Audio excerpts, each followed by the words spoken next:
I want to thank all of you for participating in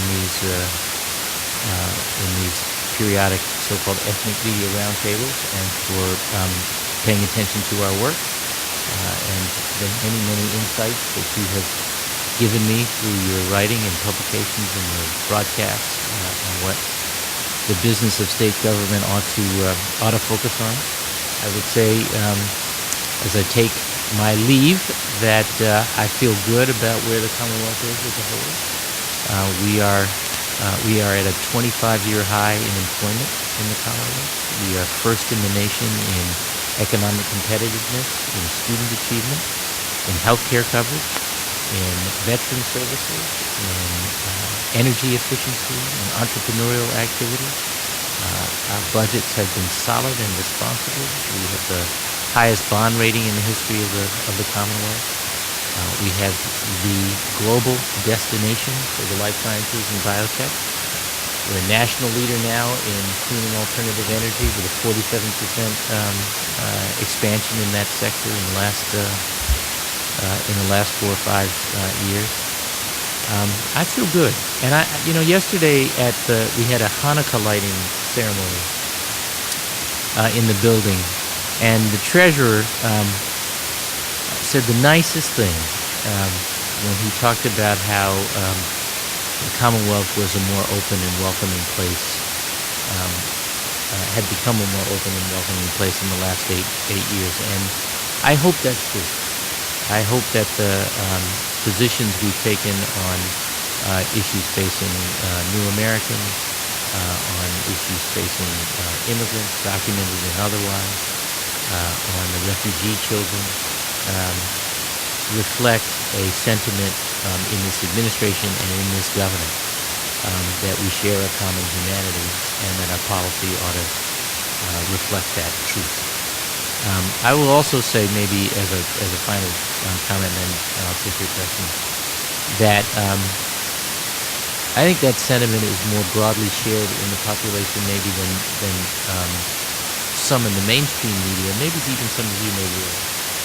I had an experience this summer when a couple weeks after the announcement we made about our willingness to accept the refugee children in response to the Obama administration's request, after which, by the way, in some news outlets I was called everything but a child of God. And I went to the Home Depot one Saturday morning when I had a list of stuff. It was a free morning. I had a list of stuff that Diane wanted me to get. And I did something that the state police would rather I didn't do. I went by myself. It was early, and I thought I'm gonna get in and get out. I had on a t-shirt and jeans and flip-flops and a baseball cap and dark glasses. And I jumped in the truck, and I drove over to the local Home Depot. And I know the store, so I know where everything is. And I thought I'll be in and out in a minute. And I was outed by the manager in the first aisle I walked into. "Governor, welcome to Home Depot. Can I show you where anything is?" I said, "No, I got this." Well, I had 7 encounters in the store. One was in the checkout lane with a very angry and very loud guy who said, "Governor, I think you are so wrong about those children." He said, my own wife is an immigrant. She came here legally. That's how people should come here. I just think it's wrong, and I want you to know I think it's wrong, and I'm gonna let your office know as well." And I said, "Thank you for your feedback." He wasn't rude or anything, but he was angry and he was loud. But everybody in the line knew who was angry and who he was angry with. I had 6 other encounters on the same subject in the Home Depot, and all 6, to a person, whispered, "You're doing the right thing by those children." All 6. The calls and messages to the office were 3 and 4 to 1 in favor of sheltering those children. It's not the impression you get when you listen to some of the news outlets. But there's a lesson in that, which is, to me, that we have learned to shout our anger, and we whisper our justice. And we have to turn that around. We have to learn to shout justice. And I hope that there have been occasions in this administration when we have done justice.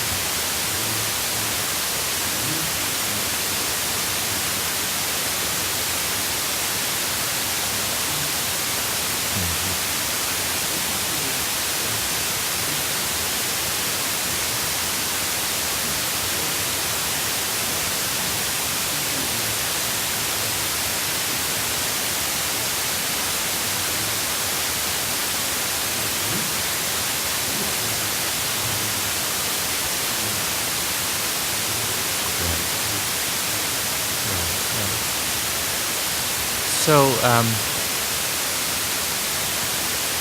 it's a great question. The answer is sensitive, in the sense that I don't want to. I'm no expert.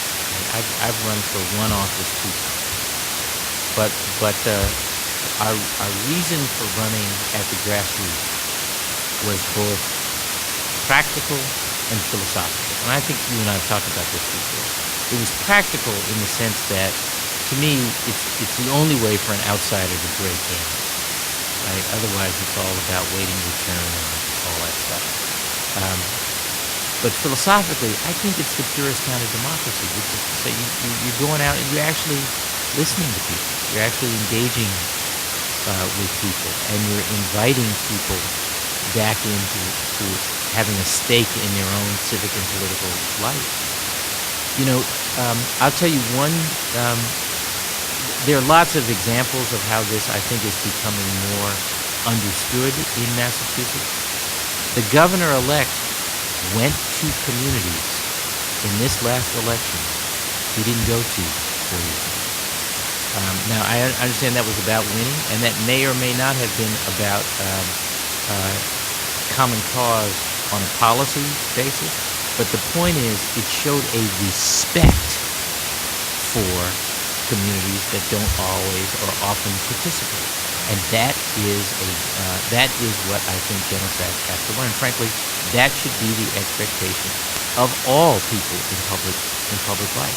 And it's one thing, sort of to your point, it's one thing to look at the demographics and say, well, the population is shifting. Boston, for example, is a minority city, so-called. It's another thing to internalize that in a campaign and say, okay, therefore we have to go talk to a broader range of people. And I think I know why. I'm not sure, but I think I know why it doesn't happen as often as I believe it will. And that's because the voter participation is still relatively lower in communities of color, And I should be careful about saying that across the board, because the Haitian community is on fire, right?